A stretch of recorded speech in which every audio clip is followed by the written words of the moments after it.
Welcome. I'm Sebastian Mahfood, and you're listening to WCAT Radio, the on-air wing of En Route Books and Media, bringing you the dulcet sounds of Catholic wisdom. Welcome to Modern Church History. I'm Teresa. Welcome, Father. Hi, I'm Teresa. How are you? I'm doing pretty good. Good. Because we're in St. Louis and it's July, but otherwise... That's the truth. It is hot. We are in show 19. Wow, moving right along. Yeah, we are. It doesn't seem like it's been 19 shows already, but it's been fun and it's been exciting. And where are we now? Well, we are at a really exciting period of church history, really. We've finished off the Council of Trent. Yes. And the fruits of that council are about to emerge. And this is a really fun period of church history to be looking at. We would call this the Catholic Reformation and also the Catholic Counter-Reformation. They're sort of two movements working hand in hand. I think one of the fun things to do at this point is, and I did this with my seminarians all the time, is I say, okay, now let's go over some of the big names in the Protestant Reformation. And of course, right away you can hear Martin Luther, John Calvin, maybe John Knox, Ulrich Zwingli. Somebody's bound to remember him. And then they start, Martin Bucer. Yeah, that's right. And now let's see, Thomas Munzer. Yeah, okay. And then it's sort of like, there's not too much. I said, well, what about latitudinarianism? And they go, what? Well, what about William Laud? They go, who? Well, how about Philip Jacob Spencer? Pietism? It doesn't ring a bell. The Moravian Brotherhood? No. Jonathan Edwards? Well, if somebody's up on their American literature, they go, oh yeah, I know him. John Wesley, the Wesley Brothers, Methodism. Oh yeah, okay, yeah, how about Ludwig Graf von Zinzendorf? What? The United Brotherhood, the Armenian Baptists? What? They don't know. In fact, it's what's happening here is that you have this tremendous splurge of Protestant movement and action, and then after about 15 years, it's sort of just splinters. And you'd sort of expect that, especially if we go back to that theory that I was talking about early on, of two movements within the church, within the Christendom, the movement toward the center, the radial movement, and then the tangential movement, which we've seen has had a long history, going back to those early days in the 13th and 14th centuries. And so if they've actually come about, the tangential energies have come about, they've taken large numbers of Christians away from the center, away from Rome, and then they can't hold it themselves because they're tangential. And so every time they try to form together the alternative center, it splinters. Luther was criticized by many fellow Protestants as trying to become the Protestant Pope. You find the same thing. Jonathan Edwards was referred to as a Protestant Pope in his particular town. So there's a surge and then there's splintering that takes place. Here's another group, just considering Baptists, just a small group of Baptists. You have, for instance, the Baptist Union, the Free Will Baptists, which is actually several unions. You have the General or the Armenian Baptist, the National Baptist Convention, the Northern Baptist Convention, the Primitive Baptist, Regular Baptist, Seventh-day German Baptist, the Sixth Principal Baptist, the Southern Baptist Convention, which we pretty much are aware of here, the Strict and Particular Baptist. Then there's another group that are predestinarians. They're called the Two Seed in the Spirit Baptists, United Baptists, and that it doesn't even consider all the various variations of Black Baptists, everything from the Colored Free Will Baptist, the Primitive Colored Baptist, on and on and on. Something like 27,000 denominations, and that number is growing. 27,000 denominations. And as I say, that number is growing because they're continuing to splinter and to split as arguments take place. I want to consider just one problem that they had to deal with, and it's going to be one of those things that's going to cause this continuing splintering. You know that the term that had been used, especially with John Calvin, was once saved, always saved. Mm-hmm. You know, that old proposition. That is bedrock doctrine, Calvinist doctrine, bedrock. Mm-hmm. The idea is that you're saved because you've been elected by God. God's predestination from all eternity has called you and not called someone else. Mm-hmm. So there you have it. The problem is, you know the old song, when the saints go marching in? Well, what happens when the saints go marching out? Right. And that's exactly what's happening, of course, that you have defections. You're going to have apostasies. You're also going to have a considerable amount of reversions back to the old religion, that is to say, reconversions back to Catholicism. We'll see that later on, especially in the case of Francis de Sales, right there in Geneva itself, and certainly the Jesuits and any number of orders also are very active in reconverting many of the people that come on over to Calvinism. So how can it be that you're once saved, always saved, when all of a sudden you're acting like you're not saved again? Well, one author is put the following. Now, this is a sympathetic position. This comes from a magazine called Church History. It's an evangelical publication, and they said the following about this, and I quote. It says, "The way of squaring this circle was to suggest that there is something that looks like true faith but is not. In other words, temporary faith." Well, you know, they have to have some answer for. And that's, yeah, but it doesn't make any sense. It doesn't make any sense. Yeah, that's exactly right. And so what you're grappling with here is this, trying to find out whether you've got true faith or temporary faith. You know, and then you have to look for the signs. What are the signs of true faith and temporary faith?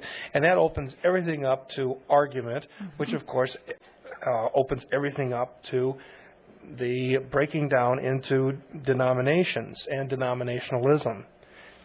There's the dynamic. Mm-hmm. You know.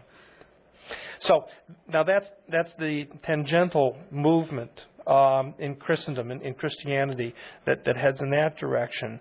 Now, not to denigrate that too much, it is very dynamic. Uh-huh. It's very evangelical. And it is drawing people to a closer study of the Word of God, and so there is a lot of energy in that side. But what I'd like to do is I'd like to zero in on the other side, the radio, in what's going on in the church itself.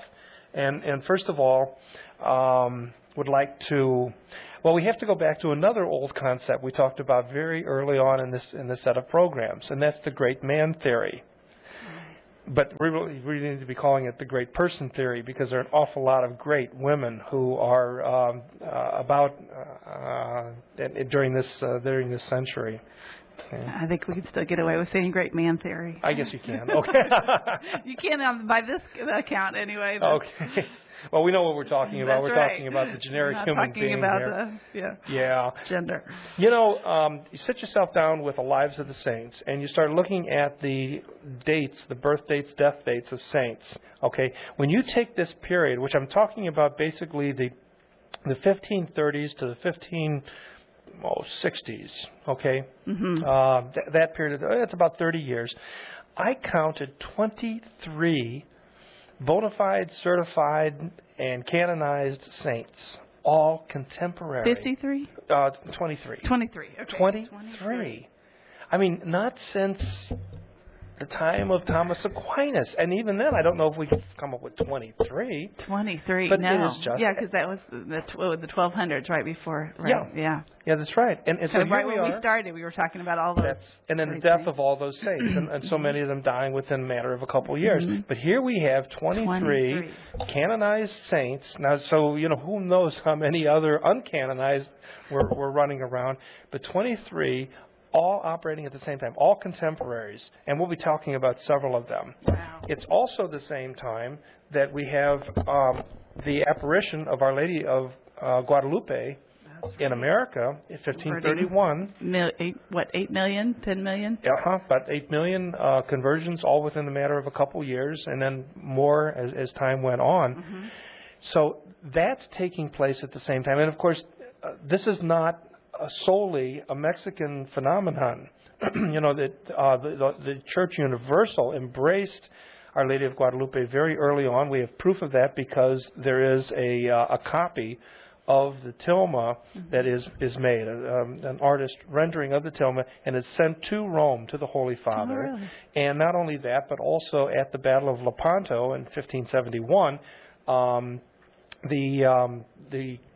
it was either Andrea Doria or Don Juan of Austria. I think it might have been Don Juan, the commander of the Christian fleet, had an icon of the tilma of Our Lady of Guadalupe in the battle itself. And many people after that battle was over. We'll talk about that battle a little bit later on because it is very interesting. There is no reason why the Christians should have won that battle. Usually when you make mistakes on a battlefield, you lose the battle. The Christian forces made at least 3 major errors in that battle and yet won it. And a lot of it had to do with wind.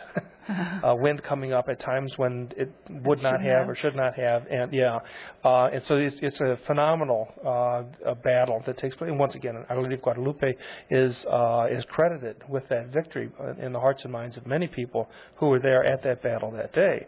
So now, see, here we have that parallel. We have this wonderful miracle, this apparition in 1531. We have 23 certified, bona fide, and canonized saints. And we also have some very strong and holy leadership at the very top with the popes. And I really want to talk about some of those Reformation popes. And boy, I mean, you know, you've got all 3 cylinders working there. Really? You know, it's quite incredible. First of all, looking at the popes of the era, we can say universally, one after another, these are all stable men. They are all religious.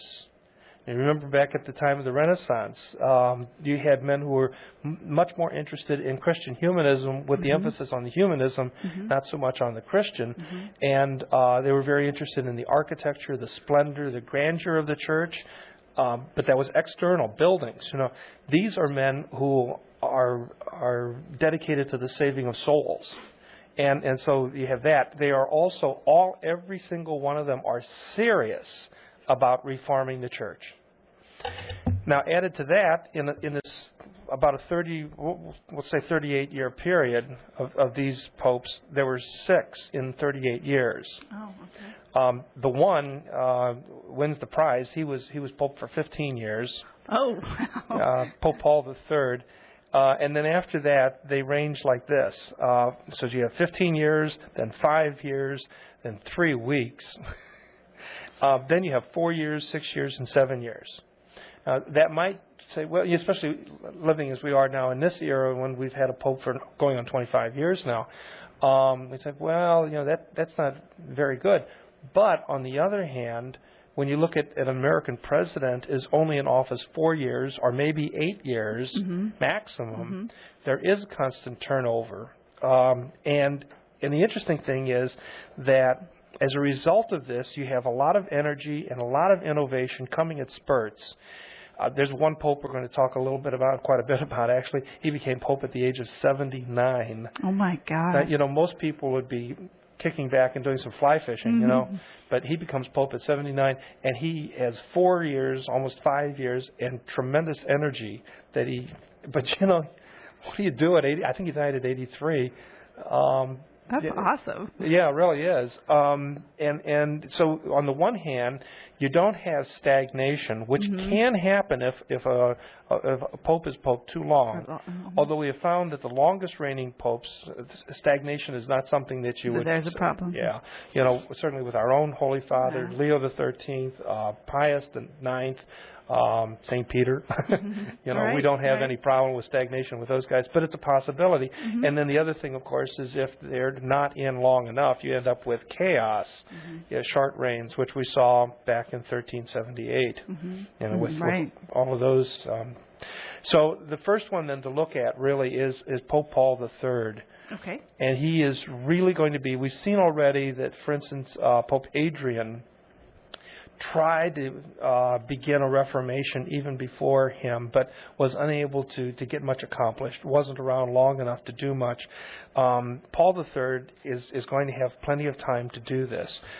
He reigns as Pope from 1534 to 1549. When he becomes Pope, this is 17 years after Luther nailed his 95 Theses. Okay. Now, keep that in perspective. 17 years, it sounds like, well, that's an awful long time. But the other side of that is that as we look at church history, 17 years is not a very long period of time. Right. He's 67 years old. Paul III was educated as a Christian humanist. He is certainly a Renaissance man. He has a connection to Alexander IV, which is not something you necessarily put on your resume. But the fact of the matter is that he's around popes and around the curia, even from his younger years. Okay. By the time he was 25, he was made a cardinal. Wow. And at the age of 50, he was ordained a priest. Okay. We have to keep on remembering that at that time, he was a lay cardinal, Okay. and that did happen. And so, anyway, so he's 50 years old when he becomes a priest, when he's ordained as a priest, and I think that tells us something too about his own personal. That's what I was thinking. That says a lot about him. Yeah, I think it does. Yeah. Now here's a man who, in a sense, then is coming to the priesthood in a second career. He is he's doing this out of personal devotion and wishing to serve Christ in this unique way that the ministry of priesthood is. So, and then of course, then he is elected at the age of 67. Then as Pope, he has three objectives in mind. Now, this is the Pope who's going to call the Council of Trent. He's going to be the one who tried to call the Council of Mantua, and it didn't work. He's going to be the one that's going to have to deal with the French and with the Habsburgs. But that's the first thing he is insistent on. He knows that that we need a council. So he really is the father of the Council of Trent. This is Pope Paul III. Secondly, his second objective was to reconcile the Habsburgs with the Valois, the Austrians and the Spanish on the one side and the French on the other. He wants to be able to bring about a peaceful Europe so that they can sit down and reason this whole theology question, this problem of Protestantism out, without resorting to terrible wars and all of those sorts of things, and to maintain a united front against the Ottoman Empire, which was expanding into southeastern Europe and the Mediterranean. And so that's another one. That's his third objective, is to have a Christendom that's been strong, made strong again and united, that will be able to confront this militant Islam in the form of the Turkish Empire. Well, he succeeded in the first one. Okay. He did have the Council of Trent. It was called in December of 1545. But the fact of the matter is that he was not able to be successful either in bringing together the French and the Austrians and Spanish. They simply would not reconcile. On the other hand, so while Paul was unable to bring Christendom back together again, he was able to instill within the Catholic Church confidence, vigor. He encouraged, and he's the one who recognizes the Society of Jesus. He encourages the Jesuits. He encourages Ignatius of Loyola. We'll talk much more about them. They're such an important. They play such an important role in the Reformation of the Church, of the Catholic Church. He is eventually then followed by Pope Julius III. Okay. Who's going to be Pope for 5 years. And these are a very critical period. This is a very critical period of time, from 1550 to 1555. 50 to 55. Right. Okay. Great background. He comes to the papacy bringing the fact that he's a trained lawyer. Okay. So he has a good legal mind, thinks logically. He has had a long experience as an administrator, so he's got a lot of those skills. He is one of the 3 presidents of the Council of Trent. Oh, okay. In the first assembly. Remember that there are 3 assemblies in Trent, and he is one of the 3 presidents of that council. He must have been a really likable kind of a guy. Personally, he's lighthearted, loved a good joke. He loved hunting. Oh, really? Yeah. He loved it. It was just a real passion to get out there and do some hunting out in the woods. He's a woodsman pope. Well, and of course, what he captured, he loved to eat and loved to share with other people. So he loved banquets. Oh, really?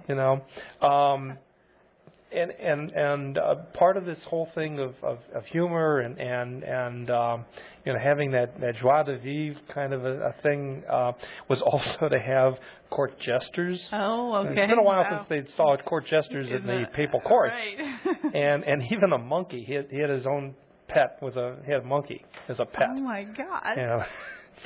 The unfortunate thing about all of this is because it is that every pope is going to have enemies and detractors, and the detractors love to use the fact that he was lighthearted, enjoyed life, celebrated life, and they used it against him, and and all that. So, but nonetheless, he's he breathes a new life into the papacy.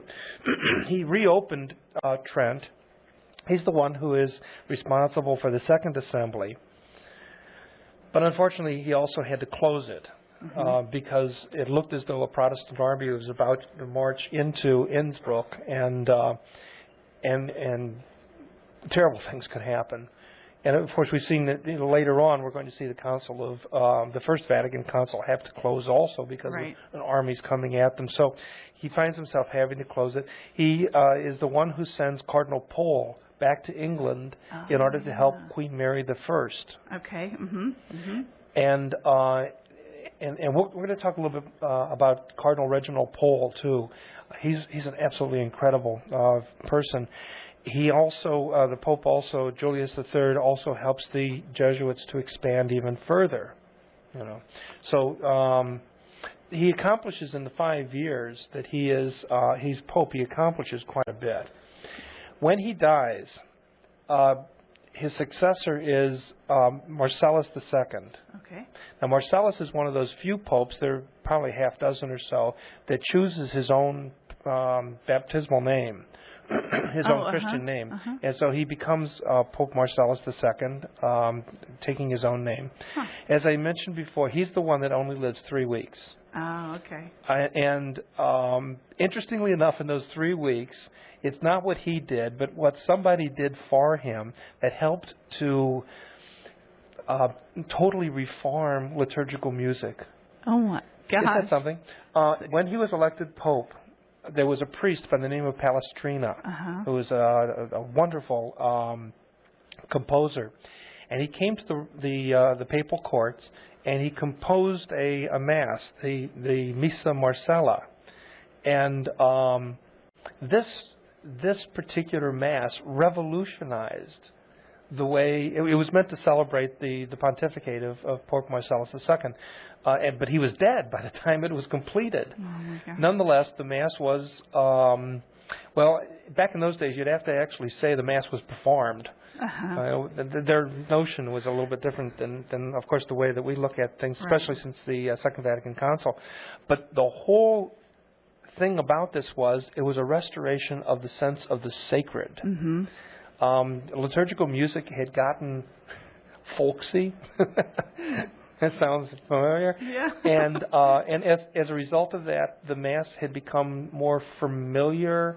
There was less of a sense of the awe and sacredness. Palestrina's Missa Marcella restores that sense of the sacred, and that's going to have such an important role in what later on becomes known as the Baroque era.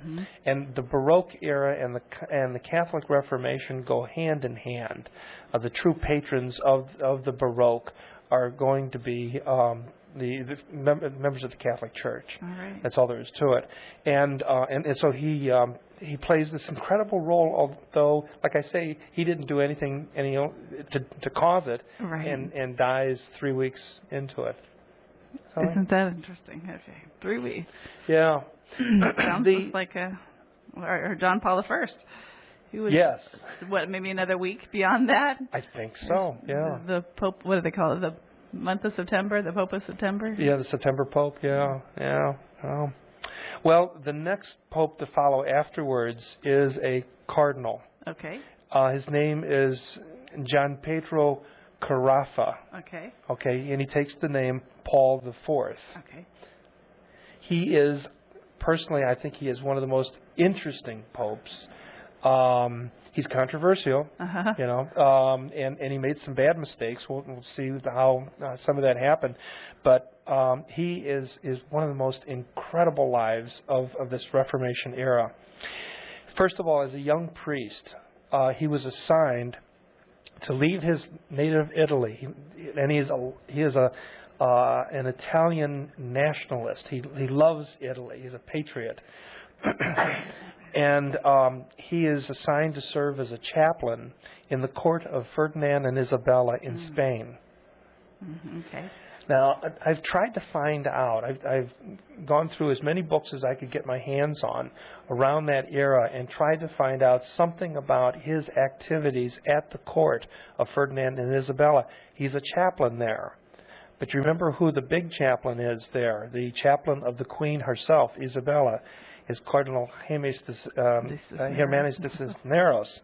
And so they would have been at the court at the same time. Wow. Okay. And I just cannot believe that that Father Carafa had not been impressed with Cardinal De Cisneros, this wonderful Franciscan who was in the process of reforming the church in Spain way before the Protestant Reformation came about. And so he's seeing all of this. He has to be seeing at the same time this is happening, you have the Reformation of the church in Spain. And remember that it's done on the dual principle of the Eucharist and the priesthood. Mm-hmm. You reform both of those first, and then everything else falls in place. And then secondly, he's also there at the time of the unification of the Iberian Peninsula. This is the time when finally Ferdinand and Isabella have united together Aragon and Castile, and they have conquered Granada in the south. And so now the Iberian Peninsula in 1492 is one united Catholic realm. And of course, following after that then is the big conversion or get out movement for the Moors and for the Jews, and which probably plants a lot of seeds for later on.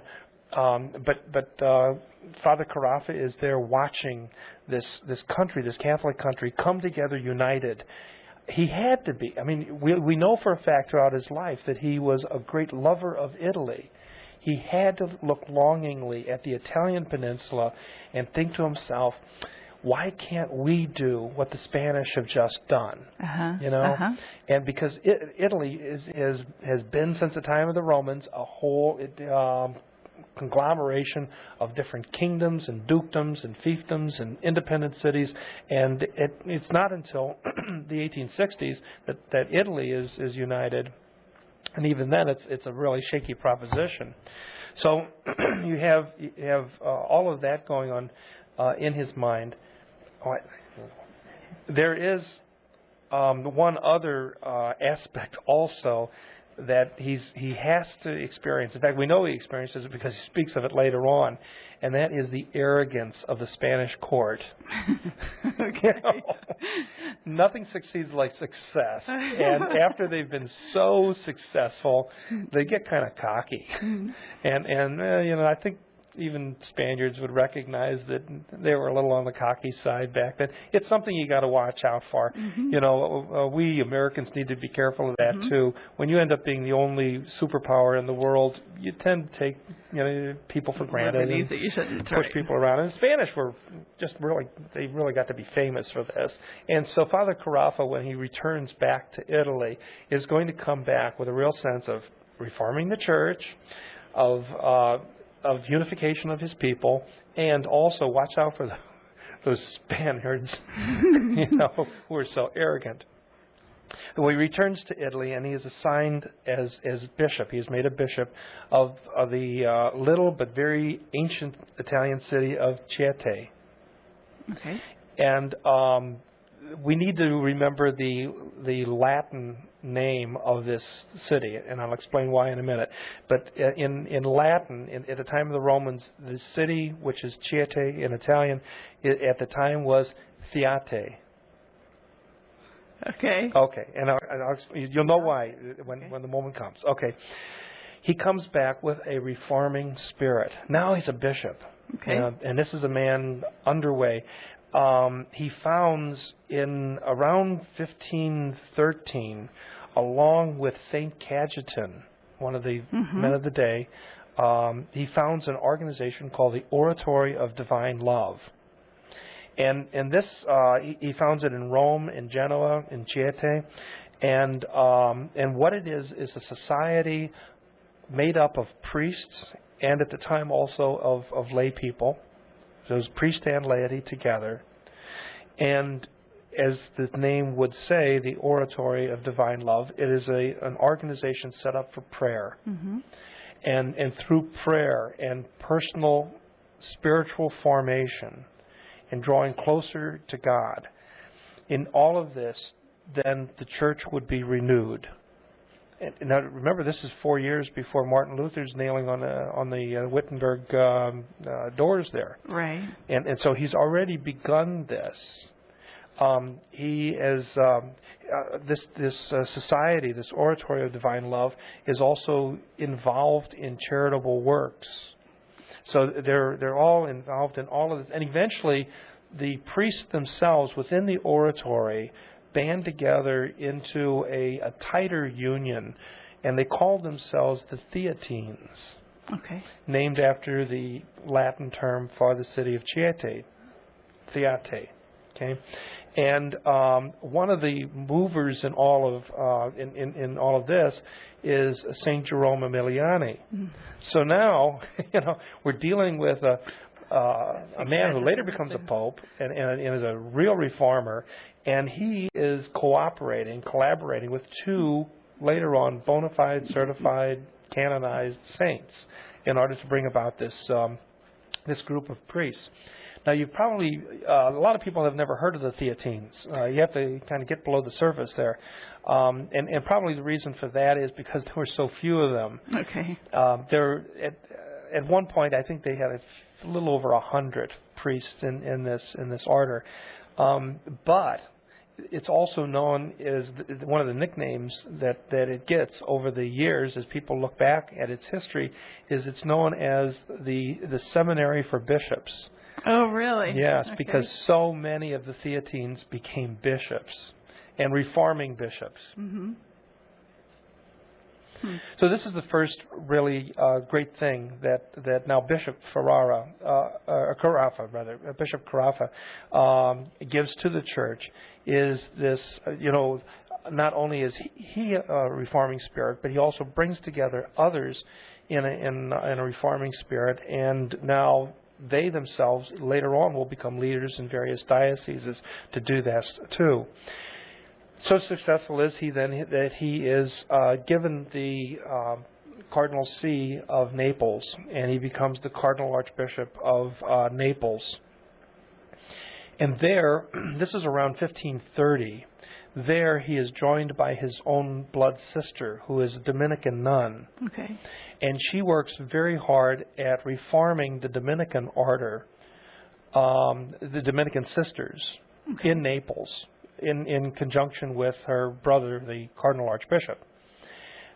This is really important because the fact of the matter is that many Dominicans, by this time, shortly after Martin Luther began his own Reformation in Germany, many Dominicans went over to his side. Martin Bucer was a Dominican, and they're great preachers. I mean, that's the order of preachers, right. And so it was a tremendous body blow to the church to lose these men and women to Protestantism.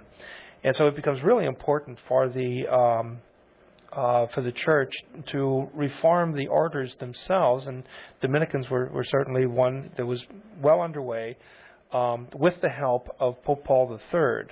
And in two different occasions, Cardinal Carafa invites or asks the Pope to send visitations to his own diocese in order to make formal inquiries into the orthodoxy of his own priests. So, and this happens in 1543 and then again in 1547. One of the biggest problems they had to deal with was what you would call vagrant monks. These are monks that are simply out living on their own. Mm-hmm. You know, Mm-hmm. I've seen that earlier on. You know, Right. every once in a while, there is a tendency among some monks to get their own apartments. You know, and so anyway, this was something that he had to deal with because these were loose cannons running around. No pun intended, by the way. In the meantime, there were a lot of things happening in the Franciscans, a lot of changes taking place in the Franciscans. And again, there was a splitting that had taken place by the 1400s. If you go back again into your history, remember that the Franciscans split at just shortly after the time of St. Bonaventure. He had held them together, and they split into the one group, the spiritualists, you know, and kind of went radical, and then eventually the other ones become known as the conventuals. Yes. Okay. Well, in the 1400s, the conventuals now have, of course, they won that battle, and eventually the conventuals became rather lax in their lifestyle, much as some of the other religious orders had been at the time. And now there's another group within the Franciscans that want to go back to the rule of Saint and the spirit of St. Francis of Assisi, to live in that manner and to take seriously their vows. And the conventuals don't want them to move in this direction. You know, if you know the life of John of the Cross, you know what's happening with the Carmelites over in Spain. The same thing's happening with the Franciscans, and certainly in Italy. And then, so there's a whole bunch of Franciscans that want to take their religious life seriously, but they don't want to be wackos like the spiritualists had been, you know. Right. And they then begin rallying around one Franciscan in particular. His name is Matteo da Basio. Okay. He lives from 1495 to 1552, and he has great Franciscan zeal. And so many of the Franciscans took him as a model and began living like him, of course making the conventuals very upset and jealous, and at the same time also living that Franciscan zeal. They become nicknamed, or they became known as the Observants. Oh, okay. And from time to time, the conventuals did what they could to try to get popes to suppress, or at least to keep the observants from recruiting, because the fact of the matter is that many of the Franciscans who were living relatively comfortable lives, when they saw these observants, they longed for that themselves. And so the conventuals were losing, I mean, they were hemorrhaging vocations heading over to the observants. One of the most heroic things that Matteo da Basio did was during the plague of 1524. He threw himself into caring for the plague victims. Now, you know the bubonic plague, this plague comes back year after year. It's going to continue on into the 1600s, just devastating towns and villages, and it's, of course, a very, very terrible death. Well, he threw himself into the caring for these people, and as a result of that, he caught the attention of two very important women in Italy. Okay. And one of them was Caterina Cibo. She was a countess, and she was also the niece of both Pope Leo X and Pope Clement the seventh. I'm sorry, Pope Clement VII. So she's got the ear of people in high places. Mm-hmm. I mean, she's the niece of 2 popes. And then another woman, you're going to love this name, Vittoria is her first name. Her last name is Colonna. Okay. These 2 women are Renaissance women. Okay. They are well educated. They're well read. They are polished. All that, and also they are very devout Catholics. They combine their learning with the faith. Mm-hmm.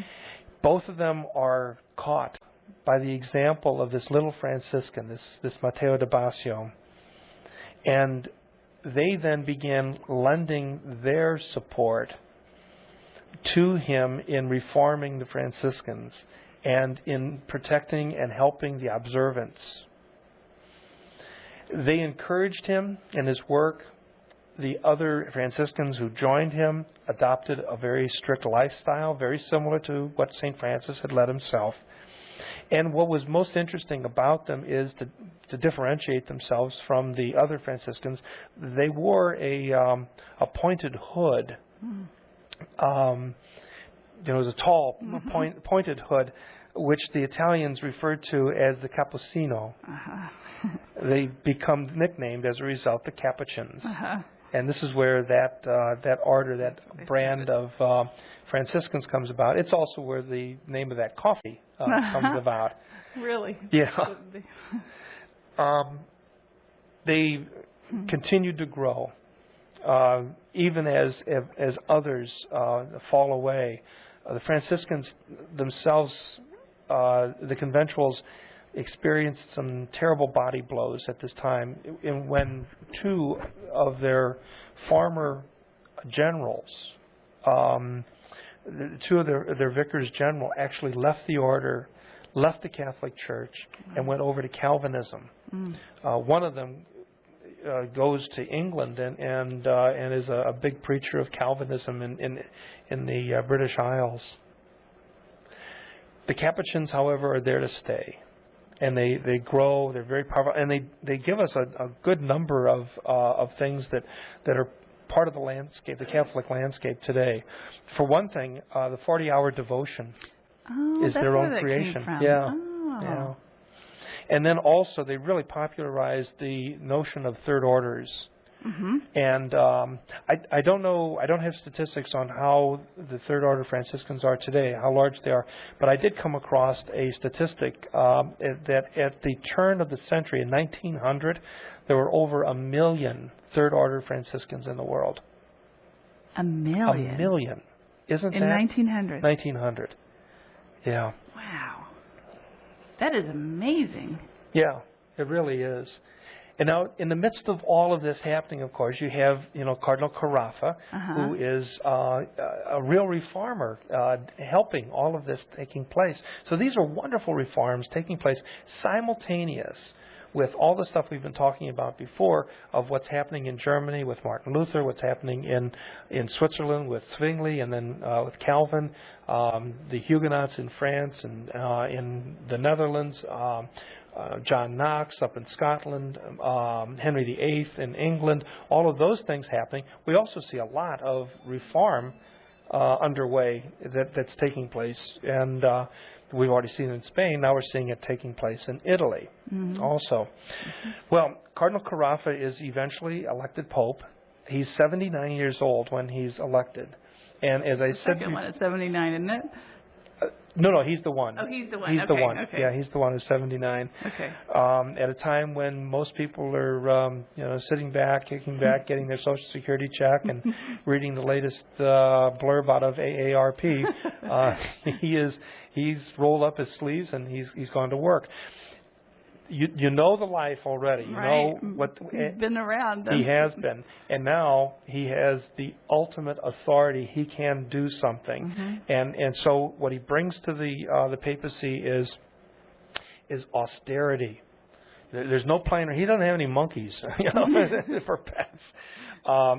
He is personally he is a hard man. He's uncompromising. His belief is that the church is sick and it needs some powerful medicine to cure it and to restore unity of Christianity all throughout. And another thing that he realizes, too, as he's elected Pope at the age of 79, is that he doesn't have a long time to do this. Okay. And so he knows he has to get to work right away. One of the things he will not do, and he's right away had hot coals poured on his head for this one, is that he will not call the Council of Trent back. Oh. When given the opportunity to restore the council, now that there's relative peace and that part of Italy and the council could be called again, he simply says, I don't have time for this stuff. Okay. So that's why there's that much break between the second and the third. Yeah, that's right. Okay. Yeah. And really he was right. At this point, the council would move too slow. Mm-hmm. Gathering the council together. He's 79 years old. Mm-hmm. By the time he gathered the council fathers back together again, by the time they went into the Third Assembly, chances are he would not live to see the council results and therefore would not live to implement the council. Okay. He only has a couple years, so he's not going to do that. The other thing is, and he's absolutely right again, is that he had seen. Remember, he was the one of the three presidents of the First Assembly. Right. You know, he saw the machinations that the various monarchs of Europe were using, trying to manipulate their own particular, their own particular national groups of bishops, and he didn't have time for that. Okay. His business is to reform the church, not to play games.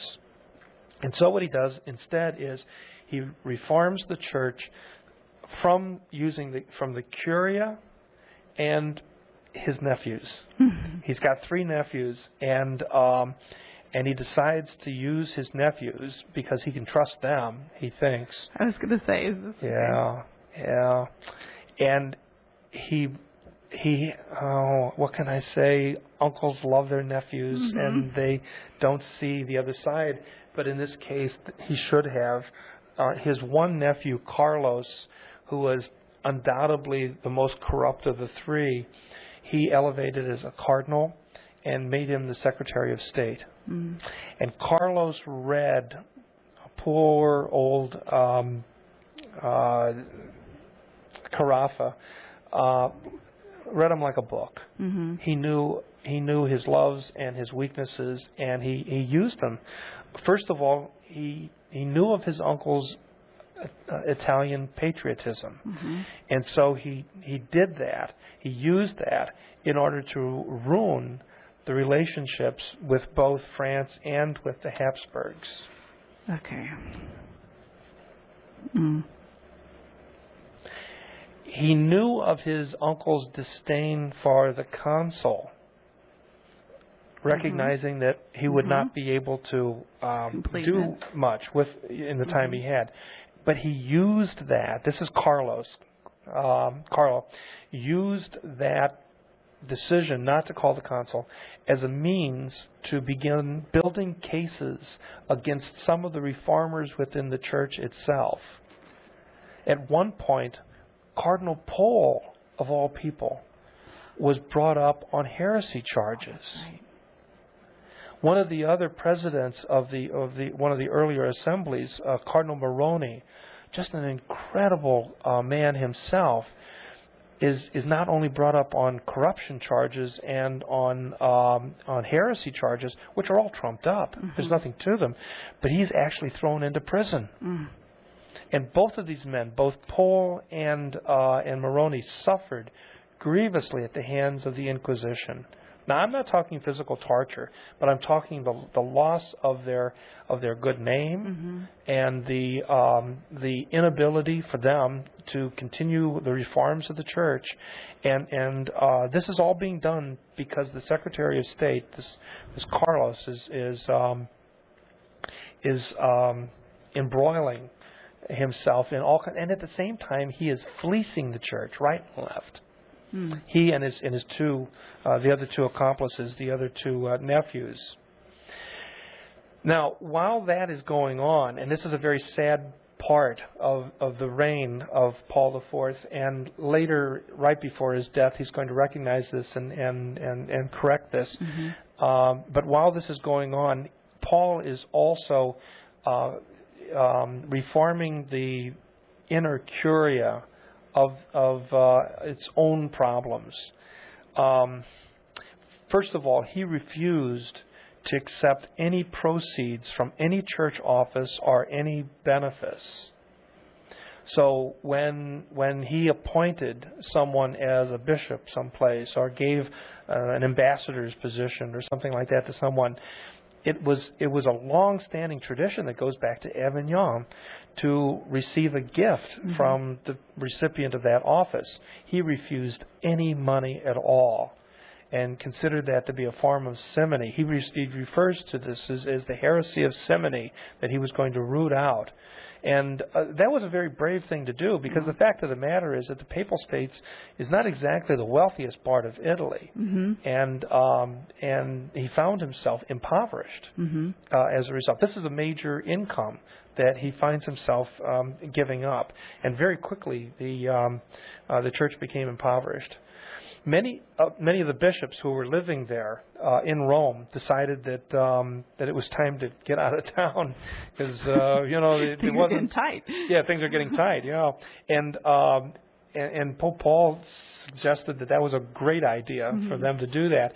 He basically said he put it down very clearly. He said basically this: either you go back home and you govern your own diocese, or you forfeit your diocese, and I'll accept your resignation.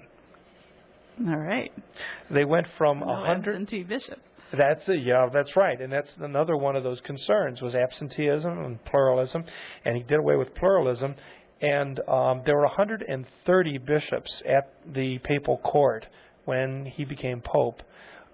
Within a matter of months, there were only 12. So he shaved that down quite a bit. He also used the local police, the Roman police, to round up vagabond monks. And if they weren't going to go back to their monastery and back to their cell in the monastery, they were going to have a different kind of a cell. Eventually, about 100 monks were rounded up and put in prison. Wow. Here he becomes hard. Okay. And so he extends out beyond these very important reforms. He also forbids hunting. Anybody in the Papal States, not just popes and priests, but anybody in the Papal States. There was no hunting, no dancing was allowed in the Papal States. He had laws instituted against prostitution. That's a pretty good thing. Okay. But also against usury, which still was practiced, and against comedy acts. Rome became a dismal place to live, which is not like Rome. And as a result, he found himself with a lot more people who were very upset with him. And near the end of his life, as I mentioned, information was given to him, facts and evidence was given to him that his nephews had been abusing their positions. And on January 27th of 1559, he's now 83 years old, and he called together a consistory of cardinals. And there, this old pope, this great reformer of the church, set forth the evidence against his own nephews in front of everybody, and especially Carlos. Pope Paul IV accepted full responsibility for all of this. He exiled his nephews and took away their authority and their positions. And then he even went to each one of their apartments with holy water, sprinkled their apartments with holy water, and exorcised them. Wow. He was a broken man. Mm-hmm. In the last weeks of his life, he went from altar to altar at St. Peter's, crying and begging forgiveness. He wrote to King Philip II of Spain and apologized for being anti-Spanish when that was unnecessary. Ferdinand of Austria, He apologized and offered to bless his crown as emperor. He called the new general of the Society of Jesus, Father Lainez, and apologized for having turned anti-Jesuit. Once again, on all of this on the advice of those three nephews, and apologized and even gave funds toward the building of a new Jesuit college in Rome. And in August of 1559, he died. The Roman mob went crazy. Mm-hmm. They burned down the Inquisition building. They broke into St. Peter's and they took the statue of Paul IV, broke off his head, and threw it in the Tiber. And Pope Paul had to be buried secretly in the basement of St. Peter's for fear that his body would be abused after his death. You know, it's only later in history that you have a reassessment of this absolutely incredible man, and you can see that he's a man who enabled saints, who reformed the church in a very vital moment, but who in his old age had given his good name over to three unscrupulous nephews, and as a result, you know, he's one that probably could have been canonized, but I'm sure won't be. It's just a bittersweet life. Sure. You know? Yeah. Yes. We'll do a little assessment later on of him and the church that he left in 1559, because it is an incredibly powerful and reformed and reforming church. That's great. Yeah. Well, Father, we're at the end of the show today, so shall we close with a prayer? Okay. Heavenly Father, we turn to you this day and ask you to shower your many blessings upon the church. We see in this episode of church history so many saints, and these saints reform the church and draw the church ever closer to you. And so we ask you to continue to send your Holy Spirit upon each and every one of us to cause us also to reform our own lives and to seek after holiness, after sanctity. We pray all this in the name of your Son and our Lord Jesus Christ. Amen. We hope you enjoyed the program and will join us back for another show on WCAT Radio. This is Sebastian Mahfood. Good day.